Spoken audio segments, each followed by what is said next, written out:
আজকে আমি রান্না করব ডিম। তাই আগে আমি ডিমগুলোকে দিয়ে দেবো।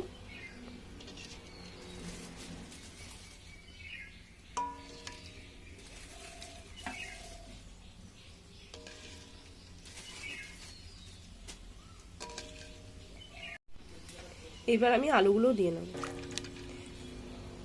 আলু আর ডিম আগে ভালো করে সিদ্ধ করে নেব।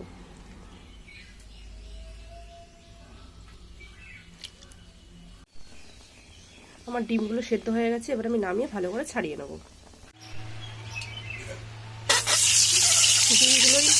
ডিমগুলো ছাড়িয়ে নিয়ে হলুদ দিয়ে মাখিয়ে নিয়ে এবার আমি ভেজে নিচ্ছি।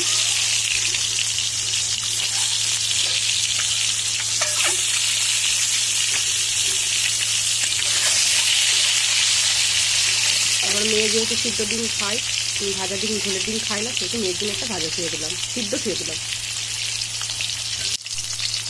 ডিমগুলো ভালো করে ভেজে নিয়েছি, এবার আমি ডিমগুলোকে তুলে নেবো। এবার আমি আলুগুলোকে ভালো করে ভেজে নেবো। এবার আমি কয়েকটা গোটা গরম মশলা ফোড়নে দিয়ে দিচ্ছি, আর দিয়ে দিচ্ছি জিরে। এবার আমি দিয়ে দিচ্ছি পেঁয়াজ কুচি।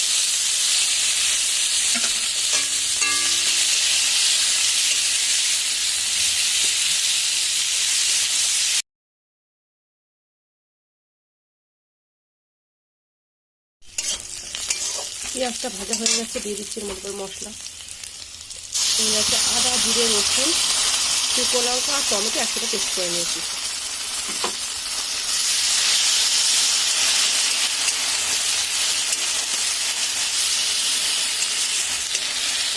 দিচ্ছি লবণ।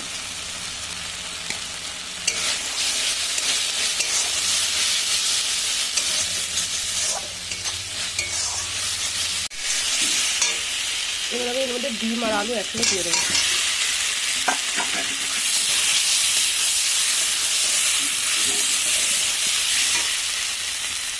দেবো সামান্য পরিমাণ জল।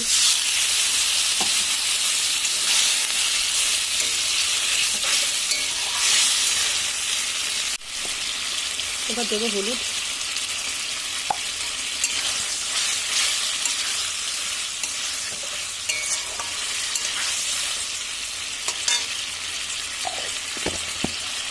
দেবো 1 চামচ মিট মশলা।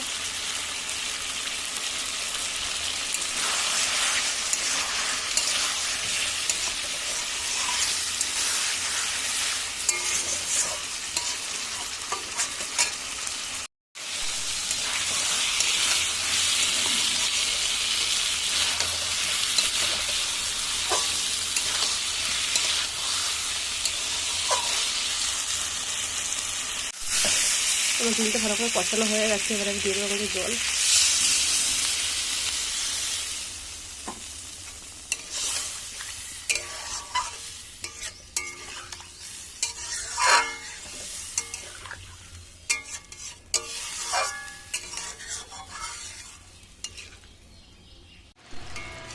দেখো বন্ধুরা, তরকারিটা আমার হয়ে গিয়েছে, এবার আমি নামিয়ে নেব।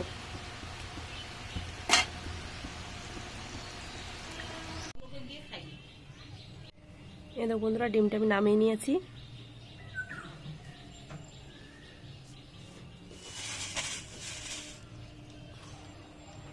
আর আজকের রান্নাটা কেমন লাগলো তুমি অবশ্যই জানিও।